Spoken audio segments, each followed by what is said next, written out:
Okay, आज का topic laws of motion, Newton's first law and inertia के बारे में चल रहा है। आईसीएसई क्लास 9 फिजिक्स का चैप्टर वाइज एक्सप्लेनेशन। अब तक मैंने इस टॉपिक का जो पहला पार्ट था उसका डिस्कस कर दिया है। टाइप्स ऑफ फोर्स क्या होता है, सारी चीजें उसमें डिस्कस कर दिया है। अगर नहीं देखा है तो डेफिनेटली जाके देख लीजिएगा, लिंक आपको मिल जाएगा आई बटन पे। चलिए, आज का टॉपिक है laws of motion, Newton first law of motion, inertia. तो ये बहुत ही बहुत बहुत इंपॉर्टेंट टॉपिक के तौर पे आता है, तो डेफिनेटली इसको हम करेंगे। और इसके साथ डेफिनेटली जो भी टॉपिक का क्वेश्चन बन सकता है वो आपको डिस्कस करके दूंगा। चलिए शुरू करते हैं।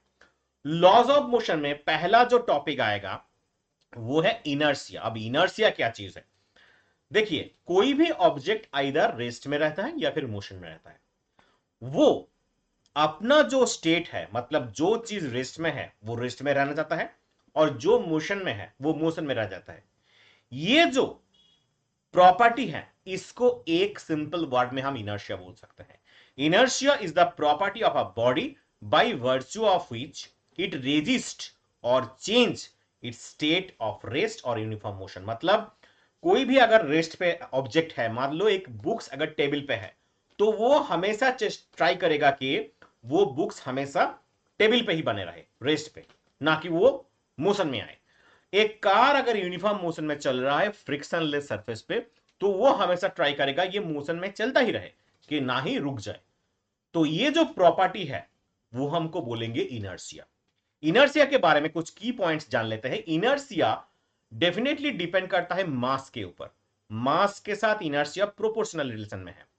और definitely it's a natural property of body, ये मेंटेन करने की प्रॉपर्टी होती है। इसके ऊपर डिपेंड करके Newton's law, first law of आया था, जो कि हम बाद में आके जाके इस क्लास के लास्ट में डिस्कस करेंगे। अब टाइप्स ऑफ इनर्शिया, कितने प्रकार के इनर्शिया होते हैं? डेफिनेटली 3 प्रकार के इनर्शिया होते हैं। तो हम आप लोगों के बुक्स में 2 प्रकार मिलेंगे, एक तो रेस्ट और दूसरा मोशन। इसके साथ इनर्शिया ऑफ डायरेक्शन भी होता है, जो कि आपके आगे जाके आपको पता चलेगा। अभी मैं इसको डिस्कस कर देता हूं तो आपको आसानी हो जाएगा।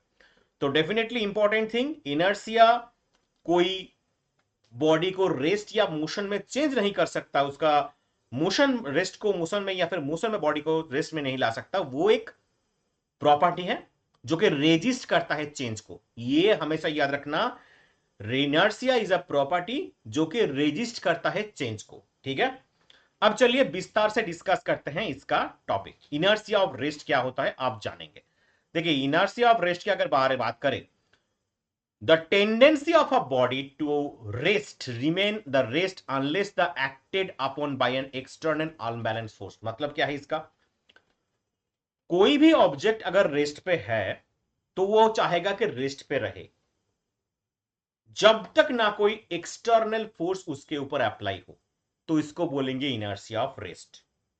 एग्जांपल, मान ले एक टेबल के ऊपर आपने एक ग्लास रख दिया, कुछ बर्तन रख दिए, उसके नीचे टेबल क्लॉथ है। अगर आप टेबल क्लॉथ को पकड़ के जोर से खींचेंगे तो टेबल क्लॉथ नीचे से खिंच जाएगा, लेकिन ग्लास या फिर बर्तन जो भी है वही रह जाएगा। क्यों? ग्लास पहले क्या था? ग्लास, बर्तन, टेबल क्लॉथ सारे रेस्ट में थे। जब आपने टेबल क्लॉथ को पकड़ा, जोर से खींचा, तो उस पर फोर्स अप्लाई हुआ, तो वो तो चला गया मोशन पे। लेकिन वो टेबल क्लॉथ के ऊपर जो ऑब्जेक्ट था, जैसे कि ग्लास बोले, बर्तन बोले, वो अपना इनर्शिया मेंटेन करने की कोशिश करेगा। वो किस स्टेट में था? रेस्ट में। इसलिए वो रेस्ट में ही रह जाता है। तो इसलिए टेबल क्लॉथ बाहर आ जाता है और ग्लासेस वगैरह उस टेबल पे जैसे था वैसे ही हो जाता है। और एक कॉइन एंड कार्ड ट्रिक, मान ले एक ग्लास ले लिया आपने, उसके ऊपर एक कार्डबोर्ड रख दिया, उसके ऊपर कॉइन रख दिया। अब कार्डबोर्ड को अगर आप जोर से नॉक करेंगे उंगली से, तो कार्डबोर्ड तो हट जाएगा, लेकिन उसके ऊपर कॉइन जो है वो इनर्शिया ऑफ रेस्ट के कारण वो ग्लास पे जाके गिरेगा, ना कि उस बोर्ड के साथ चला जाएगा। ठीक है, तो ये भी एक बहुत बढ़िया एग्जांपल है इनर्शिया ऑफ रेस्ट का। अब पैसेंजर इन द बस, मान ले आप कहीं जाने के लिए बस पे चढ़े हैं, बस रेस्ट पे था, मतलब स्टार्ट बंद कर खड़ा हुआ था। अब सडनली बस ने स्टार्ट किया चलना, तो आप क्या करेंगे? आप थोड़ा पीछे हो जाएंगे। क्यों हो जाएंगे? जब बस रेस्ट पे था, आपका पैर और बस दोनों ही रेस्ट में थे। लेकिन जब बस सडनली चलना शुरू किया तो वो मोशन में आ गया। आपका पैर बस पे है तो बस के साथ टच में है, तो वो क्या हुआ? वो मोशन में आ गया, लेकिन upper part of the body, आपका जो upper part of the body है वो इनर्शिया के कारण रेस्ट पे रहने की कोशिश करेगा, इसलिए बॉडी पीछे हो जाता है, पा जो है आगे हो जाता है। पैर आगे होने की वजह से आप क्या करते हैं, पीछे चले जाते हैं, इसलिए आपको यह प्रॉब्लम आती है।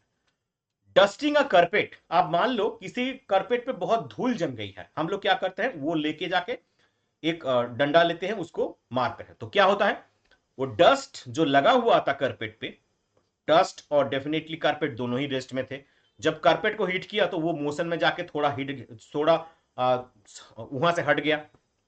डस्ट पार्टिकल क्या हुआ, अपना प्रॉपर्टी मेंटेन करेगा, इनर्शिया मेंटेन करेगा, तो रेस्ट पे रहेगा, इसलिए वो डस्ट और जो लगा हुआ था कारपेट पे, कारपेट से अलग हो गया, वो नीचे गिर गया। डेफिनेटली सेकिंग अ ट्री, जब हम कोई छोटे गाछ में कोई फल वल पाड़ना होता है तो हम क्या करते हैं, उसको पकड़ के जोर जोर से सेक करते हैं, तो क्या होता है, फल नीचे गिरने लगता है। आप लोगों ने शायद किया होगा डेफिनेटली छोटे में। तो ये फल मुझे खाना है, तो क्या करेंगे हम लोग, ये पेड़ को पकड़ के सेक करेंगे, तो इससे क्या होगा, पेड़ मोशन में थोड़ी देर के लिए आ जाता है, लेकिन वो फल जो है ना, वो इनर्शिया के दौरान वहां पर रहने की कोशिश करेगा, इसलिए वो डिटैच होके नीचे गिर जाता है। सिमिलरली किकिंग अ फुटबॉल, सेम, किकिंग अ फुटबॉल, जब तक एक फुटबॉल किसी जगह पे है तो हम क्या करेंगे, अब जब तक उसको फोर्स नहीं लगाएंगे तो उसी जगह पर रहेगा, अगर किक करोगे तो वो जाएगा दूर। तो ये था इनर्शिया ऑफ रेस्ट का इतने सारे एग्जांपल। ओके, तो डेफिनेटली जब तक किसी ऑब्जेक्ट के ऊपर बाहर से अनबैलेंस्ड एक्सटर्नल फोर्स ना लगे तो वो रेस्ट पे ही रहेगा। अब किसी किसी के दिमाग में आ रहा है ये अनबैलेंस्ड एक्सटर्नल फोर्स क्या होता है, इसके लिए इस चैप्टर का पार्ट 1 वीडियो देख लो, वहां पर बैलेंस्ड और अनबैलेंस्ड फोर्स के बीच में डिफरेंस समझाया गया है। अब चलो बढ़ते हैं डेफिनेटली इसका next part, inertia of motion क्या होता है। देखो, इनर्शिया ऑफ मोशन होता है जब कोई ऑब्जेक्ट मोशन पे है तो मोशन पे रहने की कोशिश करेगा जब तक उसके ऊपर ना एक्सटर्नल फोर्स अप्लाई हो, ठीक ऑपोजिट ऑफ रेस्ट। ये मोशन में है, मोशन की तरफ रहने की कोशिश करेगा, अब फोर्स लगाए हुए तो ये रेस्ट में आ जाएगा। जैसे कि एक चलती हुई बस सडनली ब्रेक अप्लाई किया तो क्या होगा, जो पैसेंजर थे वो सामने की तरफ चला जाएगा, क्यों, बस मोशन में था, बस के अंदर हम लोग मोशन में थे, बस ने अप्लाई किया ब्रेक तो वो आ गया रेस्ट में, लेकिन हम लोग जो पैर जो है हमारा, लेग्स जो है वो बस के साथ रेस्ट में आ गया क्योंकि वो टच में है, लेकिन upper part of the body motion में रहने की कोशिश करेगा ड्यू टू इनर्शिया, तो वो आगे की तरफ धकेल जाएगा, इसलिए हम लोग क्या करते हैं, आगे की तरफ चले जाते हैं। ये नंबर 1। सिमिलरली पैसेंजर इन अ बस या फिर पैसेंजर इन अ ट्रेन, ऐसे सेम। टेबल टेनिस की अगर बात करें, when a bat is moved away the ball continues to move in the same direction with the same speed due to inertia of motion। इसके साथ हॉकी अगर प्लेयर की बात करें, जब कोई हॉकी प्लेयर जो खेलते हैं आइस हॉकी वगैरह, या फिर तुम मान लो कि तुम रनिंग कंपटीशन में भाग ले रहे हो, तो रनिंग जो जो फाइनल जो लाइन होता है उसको क्रॉस करने के बाद भी तुम लोग क्या करते हो, कुछ देर दौड़ के फिर स्टॉप होते हो, क्योंकि तुम्हारे अंदर उस टाइम इनर्शिया ऑफ मोशन है, अगर सडनली तुम रोकने की कोशिश करोगे तो आगे गिर जाओगे, इसलिए फिनिशिंग लाइन के बाद भी कुछ देर हम दौड़ के जाके रुकते हैं। या फिर मान लो लॉन्ग जंप की बारी, लॉन्ग जंप देने के लिए हम लोग क्या करते हैं, दौड़ के आते हैं, क्यों, हमारा मोशन, बॉडी को हम मोशन ऑफ इनर्शिया में लाना चाहता है, इनर्शिया ऑफ मोशन में अगर बॉडी आ गया तो क्या होगा, ज्यादा दूरी हम तय कर पाएंगे, तो क्या होगा, इससे हम डेफिनेटली जीतने की उम्मीद बढ़ जाएगी। डेफिनेटली ये सारे जो car on highway, cycling stop, ये सारे जो हैं, साइकिल चला रहे हो तुम, ब्रेक करोगे तो इनर्शिया क्या हो जाएगा, चेंज हो जाएगा, मोशन पे था और क्या हो जाएगा, सडनली ब्रेक करोगे तो तुम्हारे ऊपर इनर्शिया ऑफ रेस्ट लगेगा ड्यू टू फोर्स अप्लाई, तो तुम थोड़ा आगे की तरफ चले जाओगे। ये पंखा पंखा घूम रहा है, तुम्हारे घर पे फैन घूम रहा है, स्विच ऑफ कर दो, कुछ देर बाद रुकेगा, क्यों, वो इनर्शिया ऑफ मोशन में था, फैन ऑफ कर दिया, पावर सप्लाई ऑफ, मतलब घूमेगा नहीं, लेकिन तुरंत रुकेगा नहीं, थोड़ी देर बाद घूमते घूमते घूमते घूमते रुक जाएगा। तो ये सारे जो चीज थे इनर्शिया ऑफ मोशन के बारे में। अब देखो नया टॉपिक मैंने बोला था कि समझाऊंगा, वो है इनर्शिया ऑफ डायरेक्शन। डायरेक्शन क्या होता है, the tendency of a body to resist any change in its direction of motion unless a force acted on it. मतलब कोई भी चीज अगर एक दिशा में चल रहा है तो उसका डायरेक्शन चेंज करने के लिए हमें क्या करना पड़ेगा, एक्सटर्नल फोर्स अप्लाई करेगा, उसको हम क्या बोलेंगे, इनर्शिया ऑफ डायरेक्शन। मान लो बस पे बैठे हो, कार पे बैठे हो, किसी भी एग्जांपल को ले लो, ये सारे एग्जांपल एक तरफ के हैं, एयरप्लेन पे बैठे हो, या फिर आइस स्केटर की बात करो, बोट को ले लो, कुछ भी, साइकिल चला रहे हो, एक दिशा से दूसरी दिशा में जाने के लिए हम जब टर्न करते हैं तो क्या होता है, हमारा बॉडी सीधा चल रहा था, हमने सडनली उसको टर्न कर दिया, साइकिल को, कार को, तो कार मूव कर गया, लेकिन हम क्या करेंगे, इनर्सी ऑफ डायरेक्शन की वजह से दूसरी तरफ थोड़ा धकेल लेते हैं। बस के बारे में सोचो, सभी ने बस में बैठा हुआ है, बस सडनली अगर मूव किया तो हम क्या करते हैं, थोड़ा राइट साइड में, लेफ्ट साइड में बस मूव किया, हम थोड़ा राइट साइड में मूव ऑन कर जाते हैं। क्यों? Due to direction, that is inertia of direction. ठीक है, तो ये जो था इनर्शिया ऑफ डायरेक्शन का टॉपिक, बहुत इंपॉर्टेंट है, तुम स्क्रीनशॉट ले सकते हो या फिर वेबसाइट से डेफिनेटली ये पीडीएफ डाउनलोड कर सकते हो फ्री में, advancedphysicsacademy.com जाओ, गूगल पे सर्च करके ये पीडीएफ फ्री में डाउनलोड कर सकते हो। अब आते हैं न्यूटन्स लॉ। ये इनर्शिया के ऊपर डिपेंड करके न्यूटन्स लॉ है। क्या बोला है फर्स्ट लॉ ऑफ मोशन?